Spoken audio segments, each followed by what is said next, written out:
Hi everyone, it's Kino here. I'm continuing the discussion of the Yamas, the moral and ethical principles that Patanjali outlines in the Yoga Sutras that really guide every yoga practitioner into what it means to really live the yogi life.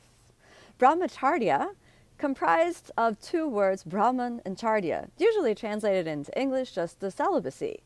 But if you look a little deeper into the etymology of the word, you'll find that there's actually much more. First, let's start off with charya, which means to be directed towards, to be focused on, to have your entire mind be totally engrossed with. So it's almost like the whole effort of the mind is directed towards this one point in charya. Well, then we include the word Brahman, and Brahman means God, the one true principle of the divine universal God. And then we combine these two together, and we understand that Brahmacharya means to have your mind, your whole being focused so much on the experience, the presence, the devotion towards God, that of course the natural corollary sort of result of that is that the sexual urges or impulses would be controlled or restrained. So we understand this not as a negative, but actually as a positive. It's as though there's this expression in the Judeo-Christian world that says that you take Christ as your bride,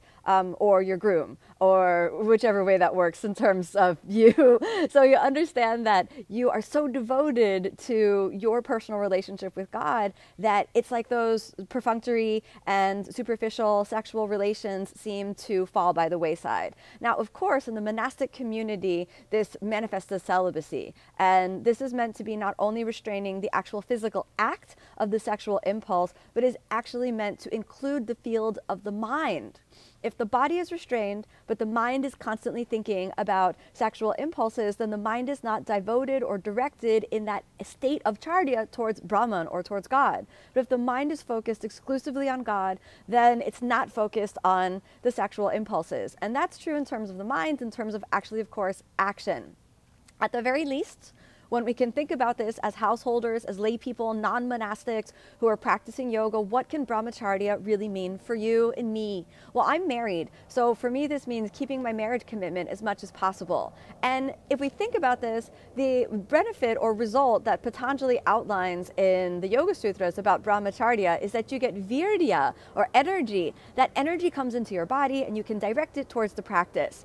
Now, if you think about how much time is wasted on trying to get a new date, trying to make a new partner, flipping through all of the endless amount of dating apps and figuring out who to like and who not to like and who to text and did they text me back? Did this person text me back? I mean, it's the whole kind of obsession with romantic relationships, the whole obsession with getting self-worth from engaging in acts of, romantic interactions and trying to gain a sense of self-worth from whether you feel sexy in the eyes of, a potential partner or something like this. So much energy is wasted in that. So if you can think about, okay, if you keep your mind focused on the highest divine principle and let the mind be completely purified, the fields of citta can then be directed towards the depth of the yoga practice. And this is the deeper meaning of brahmacharya. For householders, the best that we can do, if you're married, keep your marriage commitment. If you're unmarried,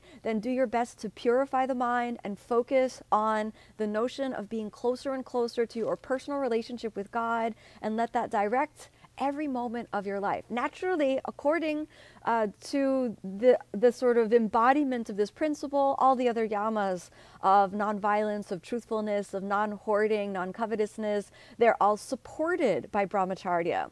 But as soon as you begin to let the mind be obsessed or focused on, on the perfunctory, everyday attraction and obsession with the, romantic relationships, then we have much less energy to engage in all the other moral and ethical principles that really embody the yoga path.